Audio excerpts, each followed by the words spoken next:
What is up, guys? It's Flash back with some more charts, another video. It's Tuesday, July 1, about 3:37 p.m. Eastern. Going to go through my tickers today. I'm also going to treat this as kind of like a journal entry for myself to look back on in weeks, months, and years. And if you guys want to join the daily membership, feel free to sign up below this video on YouTube. There should be a button that says join. All right, so guys, good day to zoom out, right? Especially on MSTR, big up day yesterday, big down day today. We're pretty much right where we started the week.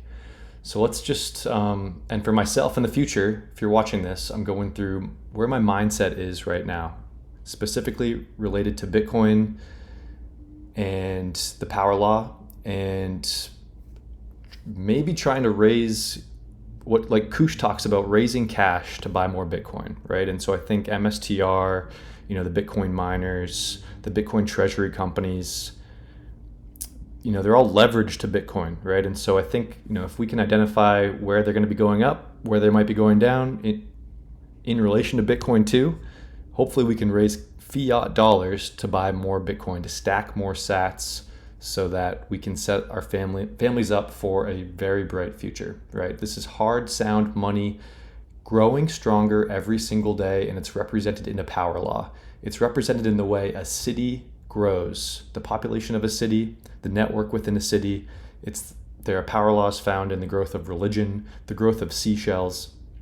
This is physics, right? Physics, and there's a time aspect to it, and blah, blah, blah. Let's get started. So this is Bitcoin on the daily time frame with the rainbow wave, the power law indicator. Nothing really has changed, guys. I mean, when we really zoom out and we think about where we're at, again, now this is on the regular scale, right? See how I flip the scales?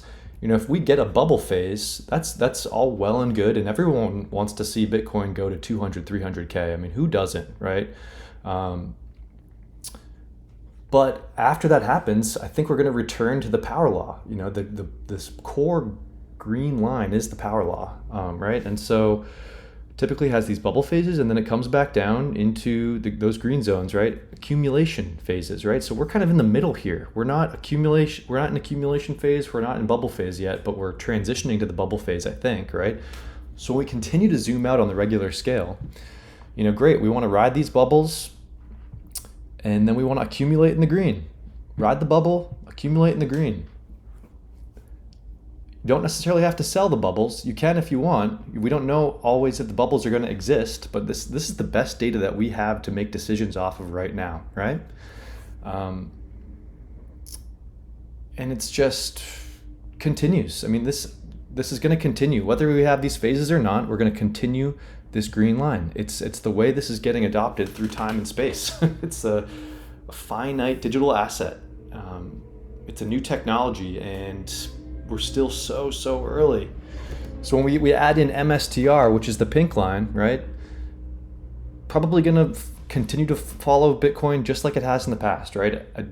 One day of price action really can't mean a whole lot. 1 week of price action really can't mean a whole lot, right? I'm trying to focus on the bigger time frame and stack as many sats as I can so that in 2035, 2040, when zero point 0.1 Bitcoin is worth $100,000, for example, like, I'm going to be thanking myself that I was stacking the sats that I could now, just like I would be thanking myself in 2016, 2015, 2014. I feel like everyone wishes they bought more Bitcoin then, right?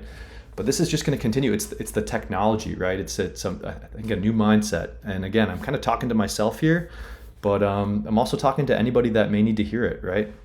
And so I think if I can help provide us a visual, help us chart the course through time and space, I think that's helping people. I'd like to think it is. So yes, I'm still bullish, and feel free to roast me in the comments. But I got to continue being bullish here. So this kind of gray area is this is all one big accumulation.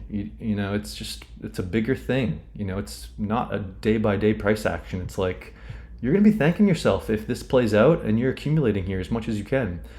Be it cold storage Bitcoin, which I think is the number one thing if I were to give non-financial advice, or MSTR shares, but it's like you technically don't own the shares.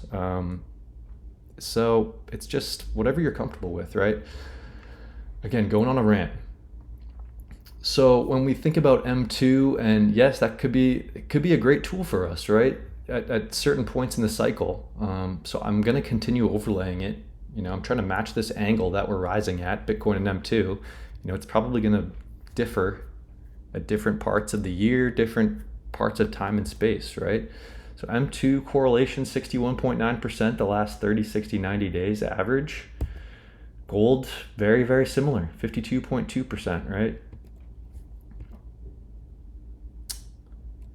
And then here right now, this is kind of like my command center right now. So this is Bitcoin, obviously, up top, and then you have your distance percentage from the 30-day moving average. You have your rate of change of M2 pushed forward by 84 days.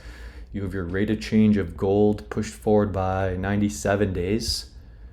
And then you have your current rate of change of Bitcoin. And like these all look similar where Bitcoin's at right now. Gold had a dip in its rate of change. M2 had a dip in its rate of change. It's not going to be perfectly day for day. But here you have the rate of change breaking out for M2. You have the rate of change breaking out for gold.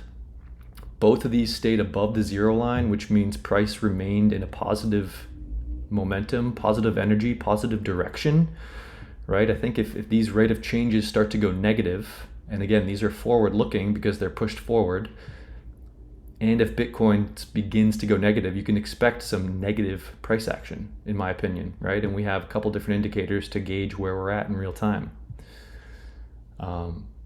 So right now, nothing has changed. We're in these blue bands, these blue channels. We're healthy. It's just like not what we want to see every single day. We're not going to see big green candles. Here's Julius's JV_finance. Here his standard deviation bands for M2. This is Bitcoin. And so I think he says like on this model, like 95% of the price action is maintained within these standard deviation bands. So, he has some dates here. July 22nd, fair value of 149K. One or two standard deviations above, 163, 178. And this goes out into the future, only so much, it looks like. So here's MSTR, right? And so we've seen this before. Like, I don't think this is the time to get shaken out. I don't think this is the time to be bearish. We're squeezing right up here in the top right-hand corner of this, what looks to be maybe a inverse head and shoulders, maybe an ascending triangle. And we've gotten faked out by this moving average. This is the 30-day moving average. In the past, we have these sharp pullbacks when we break out of it. So that's what we're doing today. I think this could last another day or two. Here we have MSTR, this blue consolidation. I copy and pasted this one and pasted it here. This is the same amount of time this is really taken. It's just a little bit of a different shape, it looks like. Here is those bands from Julius overlaid, not perfect, but overlaid on MSTR. I don't know, guys. I don't think it's the time to be bearish. And then we have the ballistic acceleration model. We're throwing these green darts at this dartboard, and the white line is the price of Bitcoin. We have a lot of green darts all around here. We've kind of flattened out, it looks like, right? So I think when Bitcoin reprices itself up to 120, 150K, these green dots are going to start moving up with it, right? Same thing with MSTR measured in Bitcoin. We kind of stutter step around this 30-day moving average before we break out. So are we going to stutter step and continue higher, or are we going to get rejected? We could get rejected, and then, we may have to alter the course. It looks like we kind of are getting rejected, but on my daily video, if you guys are on the membership, you'll know that we do have a momentum breakout on here, MSTR measured in Bitcoin. So it's just going to take a couple days, I think, for that to kind of show itself. Here's bigger picture, MSTR. Again, copy and pasted consolidations, big cups, big bowls, big accumulation structures, it looks like, and we're within these orange bands, this green parabola, and we have a speculative Bitcoin bubble phase right in front of us. So yes, it's been frustrating, but I don't think it's time to get bearish. I already showed this one. So specifically, like these rainbow waves, like these really kind of make me so bullish. Like but it's going to take years to play out, right? And so it has played out. I think it's going to continue to play out. Again, a bit of a rant for me, and I apologize, but again, for my future self. So if you guys want to drop me a like if you found this helpful, I guess it's another pep talk on these down days. I like to give little pep talks rather than, posting a ton of bullish stuff on the up days. But feel free to join the membership, subscribe if you haven't. I will see you guys in the next video.